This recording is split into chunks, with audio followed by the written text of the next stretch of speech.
ولاء عزام تتحدث عن يارا بكسر عظم.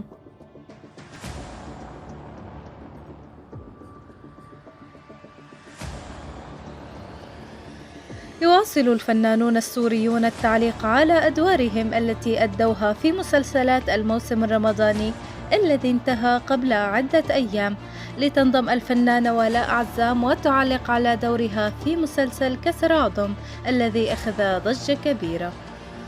وقالت عزام عبر حسابها في انستغرام: إن العظم يلي انكسر لابد ينجبر، وهذا اللي صار مع يارا لما قدرت تواجه خوفها وتتغلب عليه وعلى كل حدا ظلمها.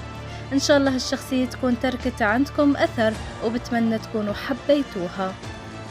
وفي ختام منشورها قدمت شكرها لكل من ساهم بنجاح العمل، ولمخرجته رشا شربتجي وكاتبه علي معين صالح.